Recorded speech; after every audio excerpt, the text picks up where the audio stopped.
Good morning, ladies and gentlemen.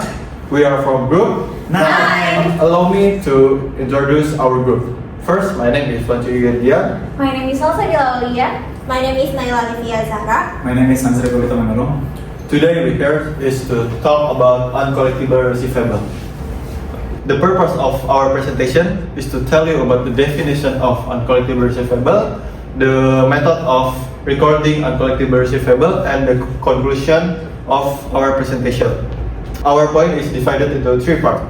First part is the definition of uncollectible receivable. The second part is the journal of uncollectible receivable, and the last part is the conclusion. Now we will move into the first part of our presentation. Before I explain you about the definition of uncollectible receivable, I want to ask you guys, does anyone know about the creditor and debtor? Me. Debtor is someone who receives the loan and creditor is someone who will give the loan. Okay, like Shiva says, that's true. The creditor is a person who give the money or give the loan. And the definition of debtor is a person who receive the loan. Okay, that's the definition about creditor and debtor. Now, I want to explain you guys about the definition of uncollectible receivable. Uncollectible receivable is a part of an account receivable, and that's an account in accounting. Uncollectible receivable will appear in creditor record if the debtor can't pay or pay off his loan. Okay, that's all about the definition of uncollectible receivable. Now we will move into the second part of our presentation. Naila, time is yours. Thank you, Chia, for your explanation about the definition of uncollectible receivable. Now we will move to Journal of Uncollectible Receivable. That's Journal of Uncollectible Receivable that divided into two types, direct method and indirect method. Usually, some company use indirect method. Now, I will hand over to Salsa to explain the indirect method of uncollectible receivable. Okay, thank you, Naila. Does anyone have a question? Feel free to interrupt me if you have a question. Let's move into the indirect method or allowance method. Allowance method record estimated in uncollectible account before the actual loss happen. These methods follow the matching principle because the estimated bad debt expense is recorded in the same period as the related sales. This journal of allowance method, in debit side is bad debt expense and the credit side is allowance for the full debt, and then second is allowance for the full debt, and account receivable, and third is account receivable and the credit side is allowance for the full debt, and the last cash in debit side, and then account receivable in credit side. Excuse me, Salsa. Why is the account record as bad debt expense on the debit side and allowance for the full debt on the credit side? Okay, thank you, Zulfa, for your question. I will repeat your question. The question is, why is the account recorded as bad debt expense on the debit side and allowance for the full debt on the credit side?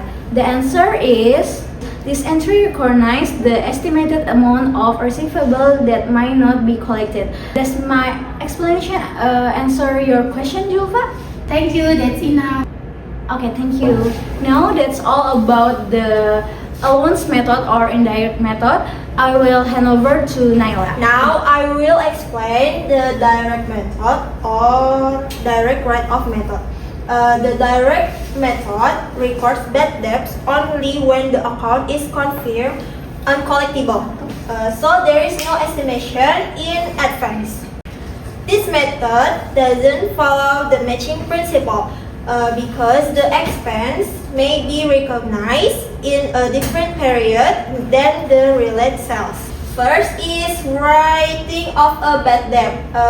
The account is bad debt expense on debt side, and the credit side is account receivable.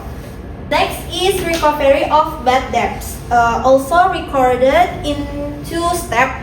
First is reinstating the receivable, and account is account receivable on debt side, and the credit side is allowance for doubtful debt. And the receiving cash, the account is cash in debt side, and the credit side is account receivable. Excuse me, Naila. Is that the right word of method accurate? Thank you for your question, Grace. I will repeat your question. Is that method accurate? Yes. I will explain. This method is simpler but less accurate.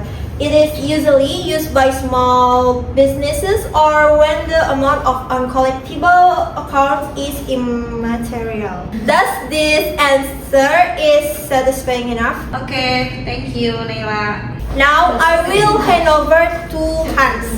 Okay.